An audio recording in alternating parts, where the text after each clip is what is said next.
Hi friends, అందరూ ఎలా ఉన్నారు? అందరూ బాగుండాలని కోరుకుంటున్నాను. నేను సరికొత్త కథతో మీ ముందుకు వస్తున్నాను. మీరు చివరి వరకు చూడండి. చాలా ఎంజాయ్ చేస్తారు. చాలామంది చూస్తున్నారు కానీ ఛానల్ను సబ్స్క్రైబ్ చేయడం లేదు. మన ఛానల్ కొత్తగా చూస్తున్న వారైతే ముందుగా సబ్స్క్రైబ్ చేసుకుని, లైక్ చేసి, వీలైతే షేర్ చేయండి. నా పేరు ప్రియా. నా వయసు 28 సంవత్సరాలు. గత 6 నెలల క్రితం నాకు సంతోషంగా పెళ్లయింది. మా భర్త కూడా నాలాగే కోరికలు ఎక్కువ. మేము చాలా ఎక్కువగా ఎంజాయ్ చేసేవాళ్లం. కానీ కొన్ని కుటుంబ కారణాల వల్ల మా భర్త దాదాపు 1 నెల రోజుల పాటు తన సొంత ఊరికి వెళ్లాల్సి వచ్చింది. అప్పుడు సమస్య మొదలైంది. నేను ఒంటరిగా ఉన్నాను. నేను ఒక ఎంఎన్సీ కంపెనీలో పని చేస్తాను. కాబట్టి నా పనిని కొనసాగించాల్సి వచ్చింది. నా షిఫ్ట్ మధ్యాహ్నం మొదలై రాత్రి 10 గంటల ప్రాంతంలో ముగుస్తుంది. నేను రాత్రి 12 గంటలకు ఇంటికి చేరుకుంటాను. అక్కడే అసలు సమస్య మొదలవుతుంది.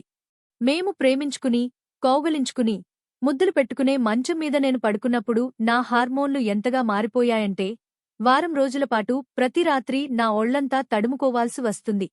ఒకరోజు నేను ఆఫీస్కు సిద్ధమవుతున్నప్పుడు నా భర్త అద్దం ముందు నాట్యం చేస్తున్నాడని ఒక నోటిఫికేషన్ వచ్చింది. నా భర్త నాకోసం ఇలాంటివి చేసినప్పుడు నాకు ఎప్పుడూ చాలా ఇష్టం ఉంటుంది. అప్పుడే ఆ విపత్తు జరిగింది. క్యాబ్ డ్రైవర్ నుండి అతను నా ఇంటికి చేరుకున్నాడు అని కాల్ వచ్చింది. నేను అతన్ని తిట్టుకున్నాను. ఈరోజు వాడు ఇంత త్వరగా ఎందుకు రావాలి? నేను ఆఫీస్కు వెళ్లాను. నా భర్త నిరంతరం తన ఫోటోలు మరియు వీడియోలు పంపుతూనే ఉన్నాడు.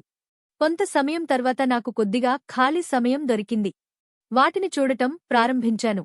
మాకు ప్రైవేట్ క్యూబికల్స్ ఉండటం వల్ల ఆఫీసులో కొద్దిమంది మాత్రమే ఉండటంతో నా భర్త నేను ఏకాంతంగా ఉన్నప్పుడు రికార్డ్ చేసిన వీడియోని తెరిచి ఇయర్ఫోన్స్ పెట్టుకుని చూడటం మొదలుపెట్టాను. కానీ నా మేనేజర్ నా వెనకాలే ఉండి ఆ వీడియో చూస్తున్నాడు. తర్వాత అతను నా వైపు చూసి నవ్వి వెళ్ళిపోయాడు. నాకు చాలా సిగ్గుగా అనిపించింది. అతను ఏమంటాడో లేదా నా పనుల గురించి హెచ్చరిక చేస్తాడో అని భయం వేసింది. రాత్రి భోజన విరామ సమయంలో అతను మౌనాన్ని ఛేదించి నన్ను అడిగాడు, మీరిద్దరూ ఒకరినొకరు దూరంగా ఉంటున్నారా? నాకు చాలా సిగ్గుగా అనిపించింది. అవును, గత నెల రోజులుగా అని సమాధానం చెప్పాను. అతను నవ్వి, నా పెళ్లి ప్రారంభంలో నాకు కూడా ఇదే సమస్య ఉండేది అని చెప్పి నావైపు కన్ను కొట్టాడు. అతను లేచి నిలబడినప్పుడు నేను సిగ్గుతో కూడిన చిరునవ్వు నవ్వాను. క్యాబ్లో ఉన్నప్పుడు అతను నా పక్కన కూర్చుని నన్ను అడిగాడు, ఈ రాత్రికి నీ ప్లాన్స్ ఏమిటి? ఏమీ లేదు, ఇంటికి వెళ్లగానే పడుకుంటాను అన్నాను. అతను అన్నాడు, అయితే నీ పిల్లి సంగతి ఏమిటి? అది దాని యజమాని కోసం వేచి ఉంటుంది అన్నాను. మేనేజర్ వెంటనే, నీ పిల్లి తినడానికి నా దగ్గర మాంసం ఉంది. ఏమంటావు? అన్నాడు. అతను అలా అనగానే నా కళ్ళు అతని మీద పడ్డాయి. నేను బదులిచ్చేలోపే అతను నా చేతిని తనమీద వేసుకున్నాడు. అయ్యో, అతని బాడీ చాలా వేడిగా ఉంది. నేను ఆలోచనల్లో మునిగి ఉండగా నేను దిగాల్సిన చోటు వచ్చింది. నా మేనేజర్ కూడా నాతో పాటు దిగాడు. అతను నన్ను అనుసరిస్తున్నప్పటికీ నేను అతన్ని ఏమీ అడగలేదు. నేను ఇంట్లోకి వెళ్లి తలుపు తెరిచి ఉంచాను. అతను లోపలికి వచ్చి తన వెనక తలుపు మూసేశాడు. నేను నా వస్తువులు టేబుల్ మీద పెట్టి ఫ్రెష్ అవ్వడానికి బాత్రూంలోకి వెళ్లాను. నేనేం చేస్తున్నానో నాకు అర్థమైంది. కోరికతో ఉన్న మేనేజర్కు నా అంగీకారం చెప్పాను. ఇది తప్పు కాబట్టి అతన్ని వెళ్ళిపోమని చెప్పాలని మనసులో నిశ్చయించుకున్నాను. స్నానం చేసిన తర్వాత నేను బయటికి రాగానే వెనక నుండి ఒక చేయి నన్ను పట్టుకుని తనవైపు తిప్పుకుని నన్ను గట్టిగా అల్లుకుపోయాడు. నా ముఖం ఎర్రగా అయిపోయింది. అతని ఆధిపత్యం నాకు చాలా నచ్చింది. అతను నన్ను తన చేతులతో పైకి లేపాడు. నా మేనేజర్ ఆరుడుగుల ఎత్తుతో ఉన్నా, చాలా బలంగా ఉన్న బలిష్టమైన వ్యక్తి. అతను నా ముఖాన్ని పట్టుకుని నా పెదవులపై ముద్దు పెట్టుకున్నాడు. నేను అతనిని తిరిగి ముద్దు పెట్టుకోవడం మొదలుపెట్టాను. మా మేనేజర్ నన్ను తన చేతుల్లోకి ఎత్తుకుని మంచం మీద పడేశాడు. మేము పడుకునే మంచమీద. నేను ప్రతిరోజూ నా భర్తతో పడుకునే చోట నేను నా చేతిలోనూ మంచం మీద తిప్పాను. నేను చూసేసరికి మా మేనేజర్ నావైపు చూస్తున్నాడు. ఎందుకో తెలియదు కాని ఎవరో చూస్తున్నారని తెలిసి నాకు సిగ్గు అనిపించింది. అది నన్ను వణికించింది. నా శరీరమంతా గూస్బంప్స్ వచ్చాయి. అతను లతలా నన్ను అల్లుకుపోయాడు. నేను స్వర్గంలో ఉన్నాను. నేను బిగ్గరగా మూలుగుతున్నాను. సమయం తెల్లవారు జాము 3 గంటలు. అందరూ నిద్రపోతున్నారు.